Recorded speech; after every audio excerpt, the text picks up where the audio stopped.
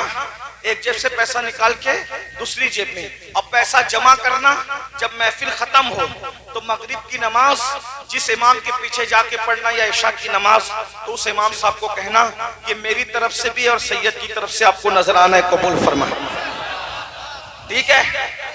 ایسا کرو گے، وہیں بیٹھو، ادھر ہی بیٹھو، میں نذرانہ لینے سے انکار نہیں کر رہا ہوں، مجھے ہی دو، مگر میرے اماموں کو دو گے تو سمجھ لو کہ آپ نے مجھے دے دیا، ٹھیک ہے؟ ٹھیک ہے انشاءاللہ۔ اب آپ وہیں بیٹھیں گے، غور سے سننا میری بات قیمتی ہے، حضور کی محفل سجی ہے، اللہ کے رسول کی محفل سجی ہے، سب بیٹھ کر اچھی پیار کی باتیں ہو رہی ہے، سب کو مزہ آ رہا ہے، سب کو اچھا لگ رہا ہے، ایسے میں ایک نوجوان روتے ہوئے اللہ کے رسول کے پاس آتا ہے۔ میری بہنوں کو بھی اگر میری بات اچھی لگ رہی ہو تو وہ نذرانہ ایک جیب سے نکال کے دوسری جیب میں رکھے، ٹھیک ہے؟ اور جتنے پیسے جمع ہو گھر جا کر اپنی ساس کے ہاتھ میں دے دے، یہ کہہ کر کہ یہ میری طرف سے نذرانہ اور سید کی طرف سے نذرانہ، ادھر مت بھیجو، اپنی ساس کو دو، اس لیے کہ ساس کو کون دیتا ہے؟ ہاں، ساس کو مرد دیتے، ساس کو عورتیں نہیں دیتی، جب عورتیں نذرانہ ساس کو دینے لگے گی تو کسی گھر میں جھگڑا ہی نہیں ہوگا، ہے نا بھائی؟ ہاں، مولانا کو نذرانہ دیتے ہو، ساس کو بھی دو، سسر کو بھی دو، گھر میں کبھی جھگڑا نہیں ہوگا۔ اور ایک بات بتاؤں، ساس گالی دے تو گالی کے بدلے میں گالی مت دینا، گالی کے بدلے میں ان کو نذرانہ دینا، ناشتہ دینا، پیار دینا۔ دیکھو جب نفرتوں کی اور محبتوں کی جنگ ہوتی ہے تو نفرتیں ہار جاتی ہے، محبتیں جیت جاتی ہیں۔ طاقت سے جو مہم سر نہیں ہوتی وہ محبتوں سے سر ہوتی ہے۔ ہاں، بات میں ختم کرنے لگا ہوں کیونکہ اذان کا وقت قریب ہے، دو بات پڑھوں گا، بات ختم کر دوں گا، دھیان سے سنو۔ کیا عرض کر رہا تھا؟ حضور کی محفل سجی ہے، ایک جوان روتے ہوئے آیا اور روتے روتے آتا ہے، حضور کی عادت تھی، حضور جس کو بھی روتے ہوئے دیکھتے تھے اللہ کے رسول علیہ السلام کو رونا پسند نہیں تھا، آقا علیہ السلام کو رونا پسند نہیں تھا، یعنی پسند سے مراد یہ کہ حضور علیہ السلام کسی کا رونا دیکھ نہیں سکتے تھے، حضور علیہ السلام رونا دیکھ کر بے چین ہو جاتے تھے۔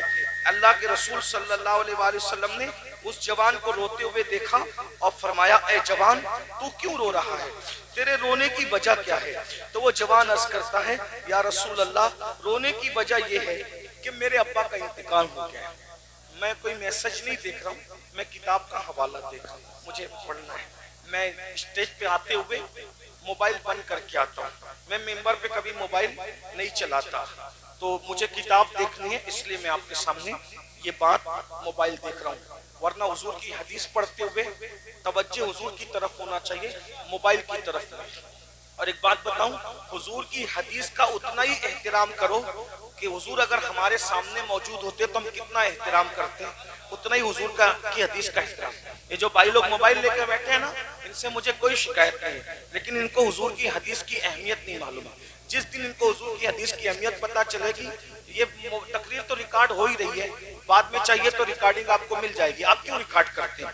جتنی دیر تک آپ تقریر ریکارڈ کرتے ہیں نا تو آپ کی توجہ موبائل کی طرف ہوتی ہے، تقریر کی طرف نہیں ہوتی، اور آپ کی توجہ کہاں ہونی چاہیے؟ تقریر کی طرف، کیونکہ بیان کیا کیا جا رہا ہے؟ حدیث بیان کی جا رہی ہے۔